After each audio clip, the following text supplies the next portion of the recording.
Hello बच्चों, आज हम आपको दो छोटे प्राणियों की प्रेरणादायक स्टोरी सुनाने जा रहे हैं। स्टोरी का नाम है चींटी और टिड्डा।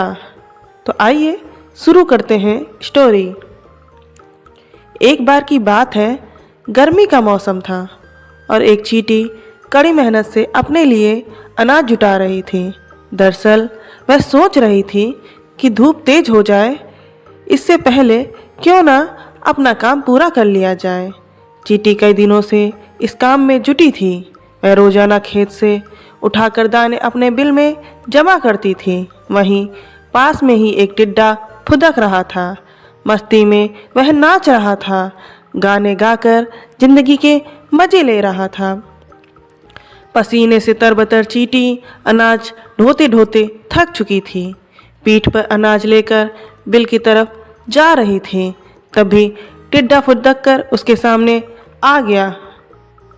बोला, प्यारी चींटी, क्यों इतनी मेहनत कर रही हो? आओ मजे करें। चींटी ने टिड्डे को नज़रअंदाज किया और खेत से उठाकर एक एक दाना अपने बिल में जमा करती रही। मस्ती में डूबा टिड्डा चींटी को देखकर हंसता और मजाक उड़ाता, उछलकर उसके रास्ते में आकर कहता, प्यारी चींटी, आओ मेरा गाना सुनो। कितना बढ़िया मौसम है, ठंडी हवा चल रही, सुनहरी धूप है। क्यों मेहनत करके इस खूबसूरत दिन को बर्बाद कर रही हो? टिड्डा की हरकतों से चींटी परेशान हो गई। उसने समझाते हुए कहा, सुनो टिड्डा, ठंड का मौसम कुछ दिन बाद ही आने वाला है। तब खूब बर्फ गिरेगी, कहीं भी अनाज नहीं मिलेगा। मेरी सलाह है, अपने खाने का इंतजाम कर लो। धीरे धीरे गर्मी का मौसम खत्म हो गया। मस्ती में डूबे टिड्डा को पता ही नहीं चला कि गर्मी कब खत्म हो गई। बारिश के बाद ठंड आ गई। कोहरे और बर्फबारी की वजह से मुश्किल से ही सूर्य के दर्शन हो रहे थे। टिड्डे ने अपने खाने के लिए बिल्कुल भी अनाज नहीं जुटाया था। हर ओर बर्फ की मोटी चादर पड़ी थी। भूख से टिड्डा तड़पने लगा। टिड्डे के पास बर्फबारी और ठंड से बचने का भी इंतजाम नहीं था। तभी उसकी नज़र चींटी पर गई।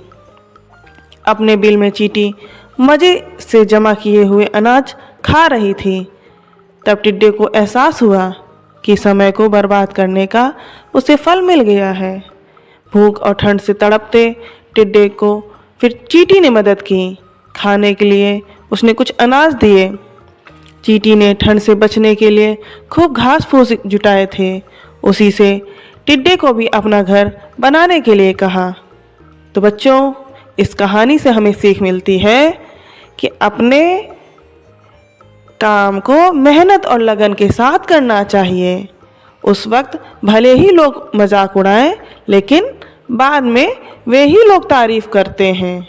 Thank you.